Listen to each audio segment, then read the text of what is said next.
Assalamualaikum warahmatullahi wabarakatuh, teman-teman semua.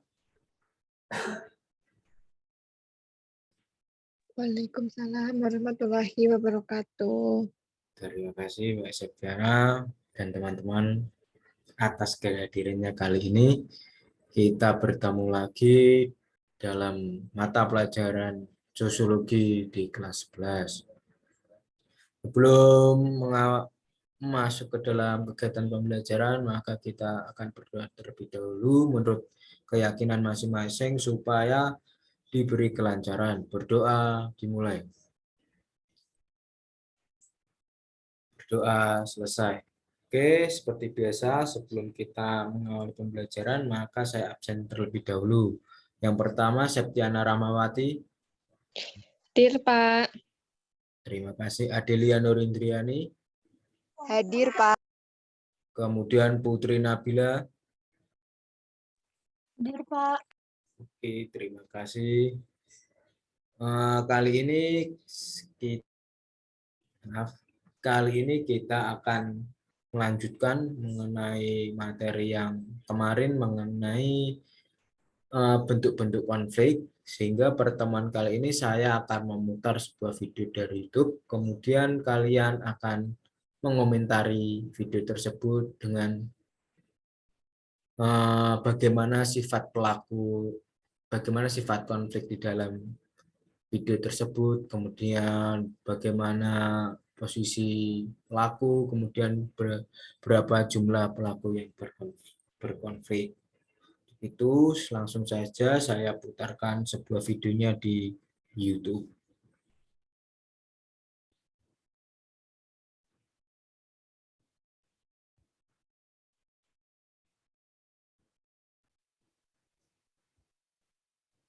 Apakah sudah tampil teman-teman YouTube saya? Sudah, Pak. Oke. Saya coba putar dulu ya untuk mengecek apakah suaranya masuk ke dalam akun kalian. Berawal dari perseteruan fandom K-pop di Space hingga apakah suaranya masuk ke dalam Masuk, kalian? Pak. Oke, saya lanjutkan ya. Kalian amati video di dalam ini. Kini trending di Twitter.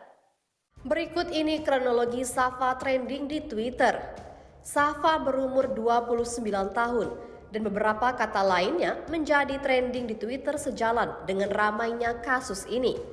Semua bermula ketika seseorang bernama Safa dituding menghina satu di antara anggota grup idol NCT, yakni Jaemin dan Renjun. Bahkan member NCT itu disebut-sebut sakit karena ujaran kebencian yang dilontarkan oleh Safa.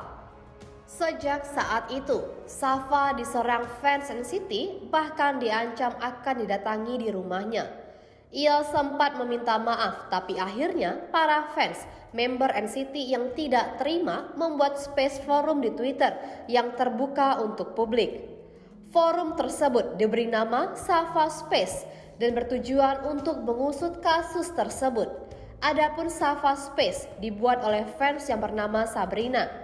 Space yang berlangsung lebih kurang 2,5 jam itu berisi tuntutan kepada Safa.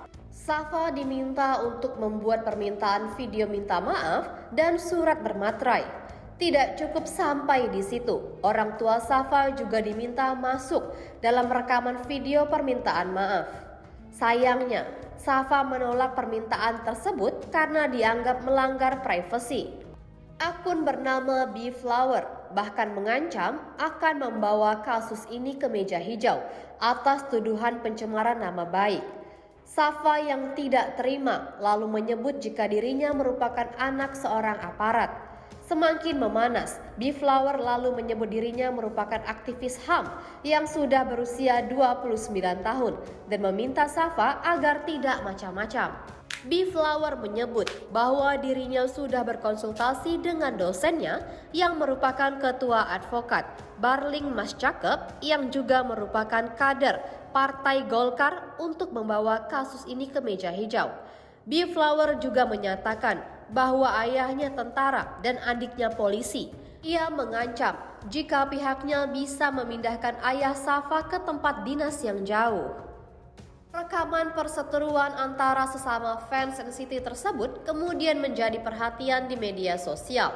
Bahkan nama Safa menjadi trending topik pertama di Twitter.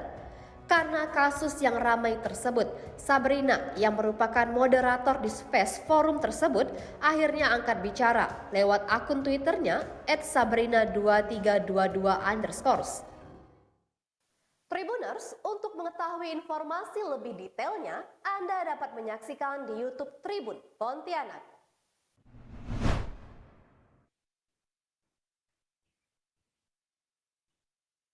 Oke, apakah pesan dari video tersebut sudah tersampaikan, teman-teman? Masuk. Sudah, Pak. Pak. Jika kalian sudah mengamati video tersebut, maka saya persilakan untuk berpendapat mengenai video tersebut dikaitkan dengan materi kemarin mengenai bentuk-bentuk konflik. Saya, Pak, izin berpendapat. Baik, Putri Nabila, silahkan berpendapat. Jadi menurut saya dari kasus yang telah Bapak putar tadi, ini menurut saya itu termasuk bentuk dari konflik individu dengan kelompok. Yang kemudian konflik ini tuh bersifat terbuka karena kan orang-orang pada tahu gitu kan, dia trending juga di Twitter. Jadi itu termasuk konflik yang bersifat terbuka dan memiliki kedudukan sejajar antar pelakunya. Seperti itu Pak, menurut saya. Baik, terima kasih Nabila atas pendapatnya. Mungkin teman-teman ada yang ingin berpendapat lagi. Saya izin menambahkan, Pak. Silahkan Mbak Ana untuk tambahannya. Ya, saya izin menambahkan, menurut saya kasus tersebut itu dipengaruhi oleh adanya media sosial yang menjadikan konflik itu menjadi terbuka. Dan untuk jumlah pelaku, sifat, dan posisinya setuju dengan Mbak Nabila tadi. Terima kasih, Pak. Terima kasih atas pendapatnya Mbak Septiana. Mungkin ada yang ingin berpendapat lagi. Jika tidak ada, maka benar apa yang dikatakan kedua teman kalian ini bahwa konflik ini memiliki, jika kita lihat dari banyaknya pelaku, maka konflik ini adalah konflik individu dengan individu. Kemudian, kenapa konflik ini bisa dikatakan individu dengan individu?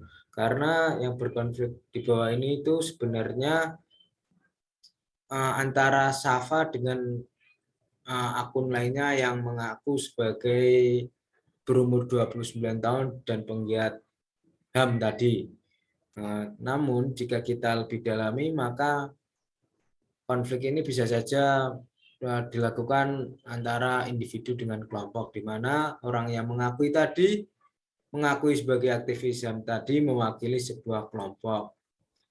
Tapi jika kita khususkan di dalam kasus ini dan tidak melebar di dalam video, maka ini adalah konflik antara individu dengan individu. Kemudian juga benar bahwa ini adalah konflik terbuka, di mana konflik ini diketahui oleh banyak orang. Peran media ini sangatlah penting atau sangat utama dalam penyebaran konflik-konflik yang terjadi di masyarakat. Hal tersebut bisa berdampak negatif maupun positif. Nah, dampak negatifnya adalah konflik ini bisa dengan cepat menyebar sehingga dapat seperti api di dalam bara di dalam sekam. Jadi sedikit api maka yang terbakar dalam sekamnya semakin banyak. Jadi semakin, dalam bahasa Jawanya yaitu burap-burap. Kemudian dampak positifnya adanya media ini terhadap konflik yang terjadi adalah konflik ini cepat diketahui oleh jika saat diancam sangat dirasa sangat berbahaya, maka dapat ditangani sesegera mungkin oleh pihak yang berwenang sehingga konflik cepat terselesaikan. Kemudian mengenai posisi pelaku, benar sekali di mana posisinya sama-sama sebagai masyarakat sipil yaitu horizontal, sama-sama pengguna Twitter juga, jadi secara horizontal. Konfliknya bersifat horizontal karena tidak ada gap di dalam posisi di dalam struktur sosial di masyarakat. Mungkin itu yang dapat saya sampaikan. Apakah ada pertanyaan mengenai pembelajaran kita hari ini?